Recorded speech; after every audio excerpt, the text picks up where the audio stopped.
यो। तो आज हम डिस्कस करने वाले हैं रेंजेस को। आपने ये तीन चीजें सुनी होगी ना, ट्रेंड, चैनल्स एंड रेंजेस। पर उसको पता है, आपको पता है मेरा फेवरेट पार्ट इसमें है रेंजेस। अब आपके माइंड में एक चीज आती होगी कि रेंजेस क्यों फेवरेट है मेरा। रेंज कुछ ऐसे होती है, मैं आपको बताता हूँ। कुछ ऐसे, जब मार्केट में कोई एक्चुअल मूवमेंट ना हो। लेकिन अब ये इंपॉर्टेंट क्यों है, लेट मी टेल यू। हमने ना इस कोर्स में द अनटोल्ड फॉरेक्स का मोटो ही यही है कि logic with forex with logics. अब ये बात का ख्याल रखना जो मैं आपको बताने वाला हूँ, क्योंकि ये चीज़ सिर्फ प्रोज को मालूम है। सच्ची में देखो, लोग रेंजेस को समझते हैं कि इसमें कुछ एक्टिविटी तो है नहीं, ना इंटरेस्ट है ना फियर है। तो ये इंपॉर्टेंट क्यों होती है, यही बात है। कुछ चीज़ें घर में ही रहनी चाहिए, और ये प्रोज बहुत अच्छे तरीके से फॉलो करते हैं। अभी बताता हूँ क्यों। रेंज कुछ ऐसे ऐसे होती है। अभी इसका मतलब समझते हैं। रेंजेस का एक्चुअल मतलब होता है, ये चीज नोट डाउन करके कहीं लिख लेना। Ranges means big boy is cooking something. Ranges के बाद ही बड़ी मोमेंट्स आती हैं, रेंजेस के बाद ही एक्टिविटी आती है, और रेंजेस के बाद ही मनी बनती है।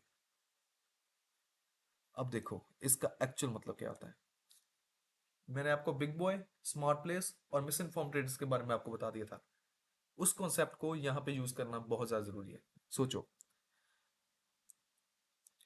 ये अप ट्रेंड में मार्केट है, इसको इग्नोर करना। उसके इसके मैंने अच्छा नहीं लगता, इसलिए मैंने किया। ओपोजिशन आई सेलर्स में। अब ये हमारी टेरिटरी है बायर्स की। Now big boy also want to buy now, and we as a smart trader we should join him boy, big boy. अब देखो, सेल के ऑर्डर आए, ओपोजिशन आई, बिग बॉय ने खरीद ली।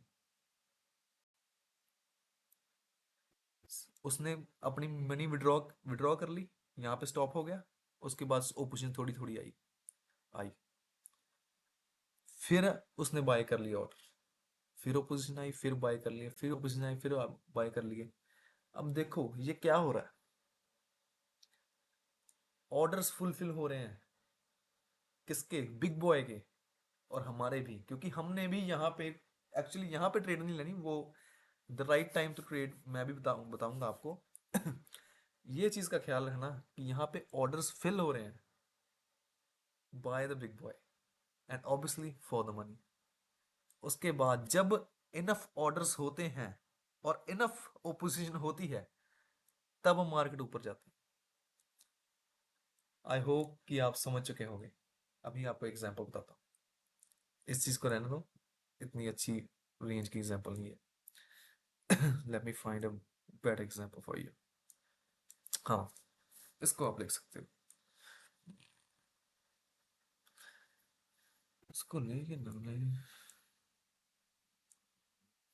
हाँ, ये ही ले लेते हैं। Not a good example, but I can consider this. Clearly by territory, by range develop हो रही है, ये चीज का ख्याल रखना। एक्चुअली ये रेंज है ना, ये बड़ी रेंज है। ये जो ट्रेड है, अभी मैंने आवरली टाइम फ्रेम खोला है, जो ये सॉरी जो ये रेंज बनी है, वो 1 आवर की रही ही नहीं, अब ये 4 आवर की बन गई। ये 4 आवर ट्रेड की बन गई।